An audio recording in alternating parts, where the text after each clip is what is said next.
भक्तजनों, आज आप सुने अक्षय तृतीया की व्रत कथा। अक्षय तृतीया हिंदू धर्म के सबसे शुभ त्योहारों में से एक है। यह वैशाख मास के शुक्ल पक्ष की तिथि को मनाया जाता है। इस साल अक्षय तृतीया 10 मई 2024 को है। अक्षय तृतीया एक हिंदू पर्व है जो भारतीय समाज में बहुत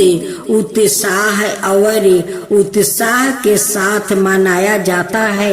यह पर्व वैशाख महीने की तिथि को मनाया जाता है, जो कि हिंदू पंचांग में अनुसार एक बहुत ही महत्वपूर्ण मौका होता है।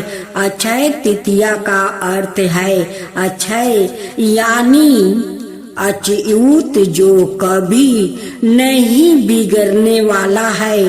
इस दिन का महत्व यह है कि जिसके द्वारा इसे मनाया जाता है उन्हें सर्वथ धन, समृद्धि और सौभाग्य की प्राप्ति होती है। इस दिन को विवाह, धन की प्राप्ति, नए कारोबार की शुरुआत, नए उत्साही परियोजनाओं की शुरुआत के लिए बहुत ही शुभ माना जाता है। इस दिन लोगों विशेष रूप से तीर्थ यात्रा करते हैं, मंदिरों में पूजा अर्चना करते हैं और दान विरोध करते हैं। इसके अलावा लोग नदियों और तीर्थ स्थलों पर स्नान करते हैं, जिसे अधिक पुण्यदायक माना जाता है। अक्षय तृतीया का पारंपरिक रूप से बहुत ही महत्वपूर्ण आवश्यक है, जिस लोग धार्मिक और सामाजिक दृष्टि से महत्व देते हैं। यह एक प्रकार की आत्मा और सामूहिक उत्सव का अवसर होता है, जो लोग को एक साथ आत्मीयता और आनंद के अनुभव में ले जाता है। भगवान परशुराम का जन्म अक्षय तृतीया के दिन भगवान परशुराम का जन्म हुआ था। सूर्य देव की उपासना, इस दिन सूर्य देव की उपासना का भी विशेष महत्व है। गंगा स्नान, अक्षय तृतीया के दिन गंगा स्नान करना अत्यंत पुण्यकारी माना जाता है। दान पुण्य, इस दिन दान पुण्य करने से अक्षय फल प्राप्ति होती है। गरीबों और जरूरतमंदों को भोजन, कपड़े और धन दान करते हैं। ऐसा विश्वास है कि इस दिन किए गए दान का पुण्य अक्षय होता है, यानी कभी खत्म नहीं होता। सोना खरीदना, अक्षय तृतीया को सोना खरीदारी महोत्सव के रूप में भी जाना जाता है। इस दिन सोना खरीदना बहुत शुभ माना जाता है।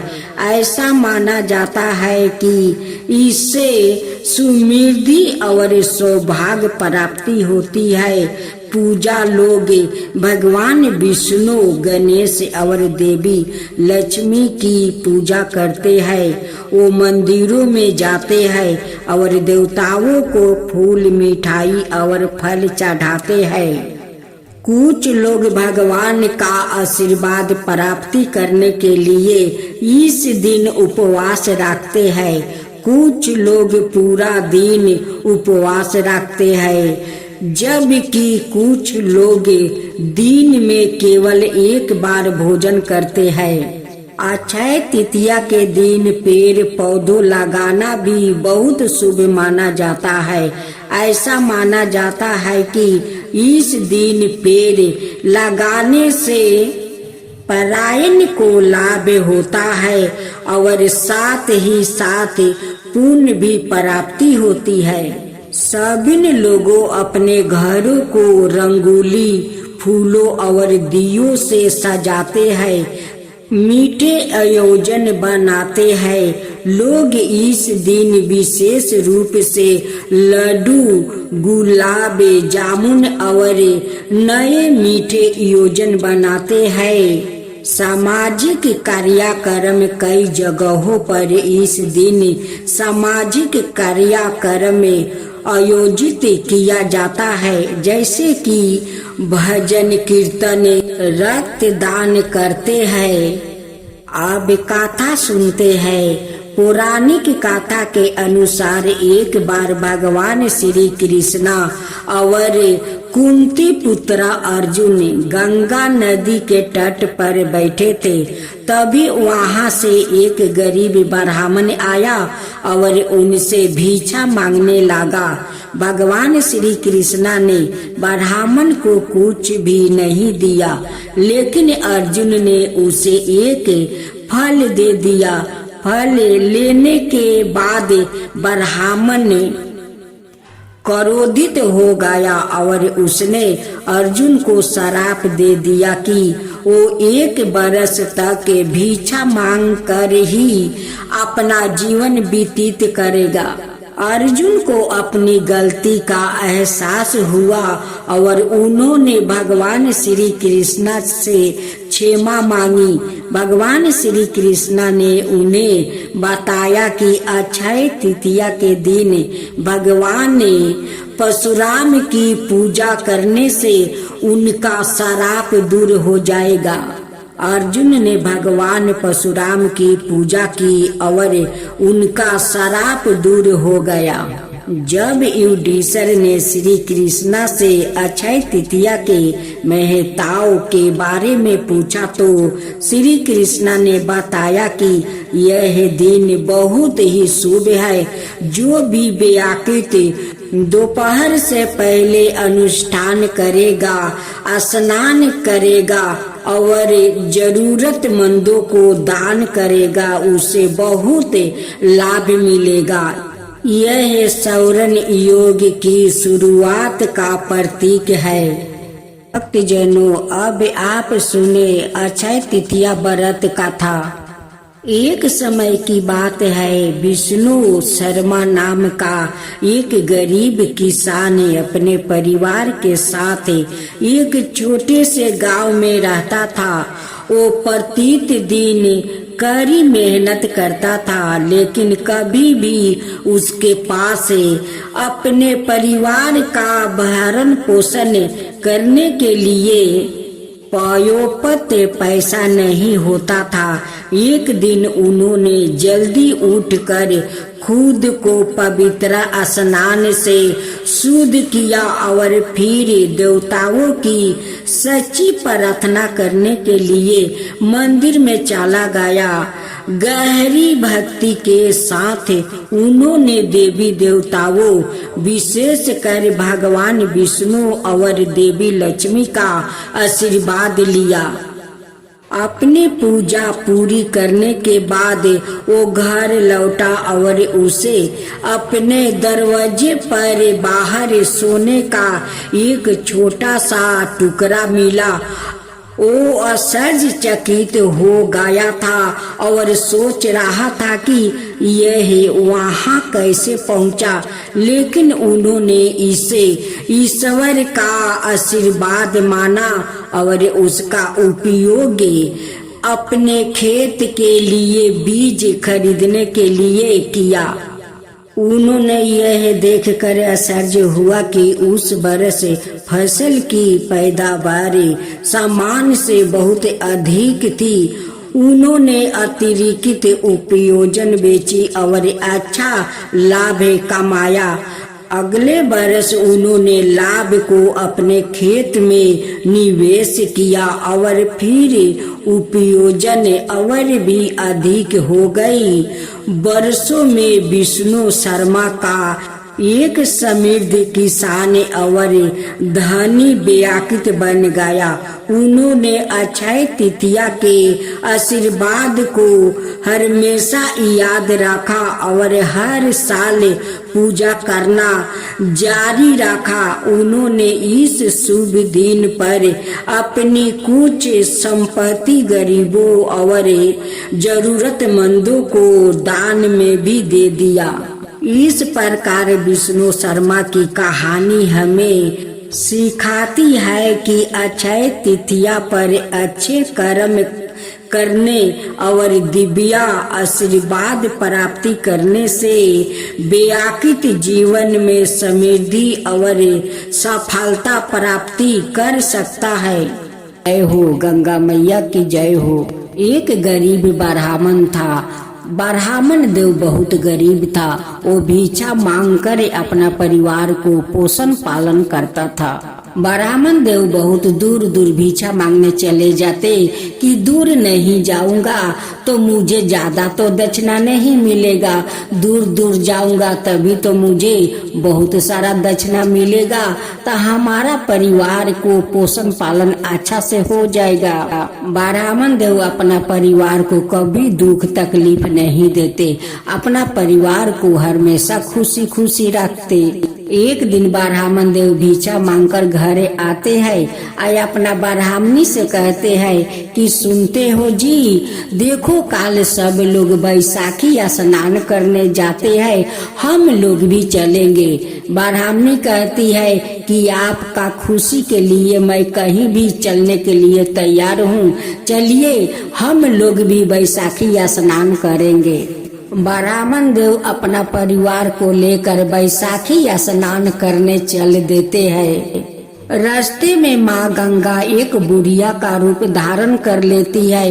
उनकी सारा शरीर का चमड़ा झूला हुआ था और रास्ते में एक लाठी लेकर बैठ गई।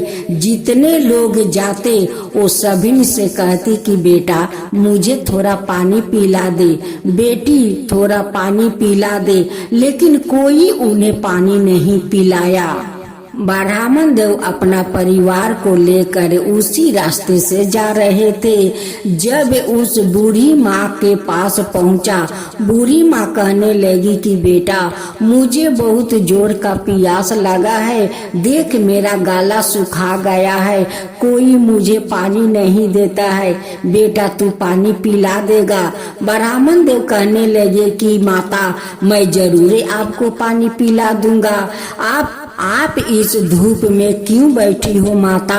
देखिए बैसाख का धूप चल रहा है, नीचे धूल गर्म हो गया है, आप उस कदम का गाछ के पास चलिए, वहीं पर आप बैठिए, मैं आपके लिए पानी लेकर आता हूँ। ब्राह्मण देव जाते हैं, एक चुकिया में पानी लेकर आते हैं और उस बूढ़ी माँ को पानी पिला देते हैं। बूढ़ी माँ पानी पी कर उनकी आत्मा को शांति मिल जाता है। बूढ़ी माई पानी पी कर उस ब्राह्मण को बहुत बहुत आशीर्वाद देने लगती है। कहती है कि बेटा जैसे तू मुझे पानी पिलाकर मुझे जुड़वाया है, वैसे ही तेरा परिवार जुड़ाएगा, सुखी रहेगा, उसका कभी दुख तकलीफ नहीं होगा बेटा। ब्राह्मण देव कहते हैं कि माता मेरे पास तो खाने के लिए कुछ नहीं है, मैं तो भिक्षा मांग कर अपना परिवार को पोषण पालन करती हूँ। मैं गंगा स्नान करने जाती हूँ, जब बैसाखी स्नान करके वहाँ से लौटूंगी तो आप यही कदम के गाछ के पास बैठे रहिए, कहीं मत जाइए, जो मिलेगा मेला में वही आपके लिए मैं ले आऊंगा, आप यहाँ पर बैठकर खाइए माता, कहीं मत जाइए। कहती है कि ठीक है बेटा तू जा, मैं यहीं पर बैठी रहूंगी। वो तो कोई बूढ़ी माँ तो थी नहीं, वो तो साक्षात माँ गंगा थी। ब्राह्मण देव अपना परिवार को लेकर जाते हैं, बैसाखी गंगा स्नान करते हैं। अपना पत्नी से कहते हैं कि देखो मैं यही घाट पर एक गमछा बिछा देती हूँ, आते जाते लोग तो कुछ ना कुछ तो दान दे ही देंगे, कुछ पैसा, कुछ चिवड़ा, कुछ मूढ़ी तो दे ही देंगे, वही हम लोग खाकर तब चलेंगे और उसी में से कुछ बचाकर उस बूढ़ी माई के लिए ले चलेंगे। ब्राह्मण देव वही पर गामछा बिछाकर बैठ जाते हैं। आते जाते लोग कोई चिवड़ा देता है, कोई बतासा देता है, कोई पैसा देता है। ऐसे उनके गामछा पर देते देते कुछ तो अन्न इकट्ठा हो गया। वहाँ पर सब परिवार मिलकर खाए और बूढ़ी माँ के लिए बचा कर ले आए। जब ब्राह्मण देव अपना परिवार को लेकर आते हैं, उस कदम के पेड़ के पास जाते हैं, देखते हैं कि बूढ़ी माई तो यहाँ पर नहीं है। ब्राह्मण देव कहने लगे कि बूढ़ी माई तो चल नहीं पा रही है, बूढ़ी माँ कहाँ चली गई ये धूप में? बूढ़ी माँ तो भूखे प्यासे होगी, ना जाने बूढ़ी माँ कहाँ चली गई। उन्हें तो मैं बोल कर गया था कि माता आप यहीं पर बैठे रहिए, कहीं मत जाइए, फिर भी बूढ़ी माता कहाँ न कहाँ चली गई। जब ब्राह्मण देव अपना घर पहुँचते हैं, देखते हैं कि बूढ़ी माई तो उनकी दरवाजे पर बैठी हुई है। अब ब्राह्मण देव देख कर बहुत आश्चर्य में पड़ गए कि ये बूढ़ी माई तो चल नहीं पा रही है, हम लोग के घर कैसे आ गई, हम लोग के घर का पता ये कैसे जानती है। ब्राह्मण देव उस बूढ़ी माई से पूछते हैं कि माँ आप तो चल नहीं पा रही है, आप कैसे यहाँ पर आ गई, आपको पता कैसे चला कि ये मेरा घर है? तब बेस रूपी माँ गंगा कहती है कि बेटा ये के गोरू गाड़ी वाला था, वो अपना गाड़ी पर मुझे उठा लिया और बोला कि माता जहाँ जाना है वहाँ पर बोलिए मैं ले चलता हूँ। वो लियाया यही पर मुझे उतार दिया। मुझे तो पता नहीं है बेटा कि ये तेरा घर है, बस गाड़ी वाला लाया यही पर उतार दिया, बोला कि ये ब्राह्मण का घर है। लेकिन माँ गंगा को तो सब कुछ पता है, उनकी दुख तकलीफ भी पता है, उनकी घर दुआर भी पता है। माँ से भला कुछ छुपता है? माँ तो सब देखती है, सब जानती है। ब्राह्मण देव कहने लगे कि माता आपको तो बहुत भूख लगी होगी, लीजिए चिवड़ा और बतासा खा लीजिए, खा कर यही चौकी पर आप सो जाइए, आराम कीजिए। जब रात को ब्राह्मण परिवार सो गया तो माँ गंगा भाला कैसे सोती, वो उठ कर अपना चरण उनकी दरवाजे पर छोड़ देती है। एक मोहर भरा कलश उनकी दरवाजा पर रख कर माँ गंगा तो अंतर्ध्यान हो जाती है। जब सुबह हुआ तो ब्राह्मण ब्राह्मणी का आंख खुला, वो आकर माता को देखने लगे। देखते हैं कि चौकी पर तो माता है नहीं, यहाँ पर तो दो चरण पलुका है, मोहर भरे कलश है। अब तो ब्राह्मणी कहती है कि स्वामी वो कोई बूढ़ी माई नहीं थी, वो तो माँ गंगा थी, साक्षात माँ गंगा थी। आप जो माँ को वहाँ पर पानी पियाया था उसकी कर्ज माँ चुकाया है, घर में जो बतासा चिवड़ा खिलाए थे उनकी कर्ज माँ चुका कर चली गई। ब्राह्मणी कहती है कि स्वामी हम लोग का भाग्य कितना अच्छा है कि माँ बैसाखी गंगा हम लोग का दर्शन दिया, आपको हाथ से पानी पिया, आपका हाथ का चिवड़ा बतासा खाया। कितना हम लोग तकदीर वाले हैं कि माँ गंगा दर्शन भी दिया और आपका हाथ का भी भोजन भी किया। इतना सारा धन माँ देकर गए कि ये धन हम लोग के कभी शेष नहीं होगा। अब ब्राह्मण ब्राह्मणी बहुत अच्छा अपना महल बना लेते हैं। अब वो लोग आजाद से रहने लगा। सारा दुख तकलीफ माँ गंगा लेकर चली गई और उनकी घर में धन भर गई। हे माँ गंगा, जैसे आप उस ब्राह्मण को दर्शन दिया, उनकी हाथ से भोजन किया, वैसा ही सबका ऊपर कृपा कीजिए, सबका दर्शन दीजिए। हे माँ गंगा, सब कोई का दर्शन दीजिए, वैसा ही सबका घर में धन भर दीजिए। माँ गंगा की जय हो, माँ गंगा की जय हो।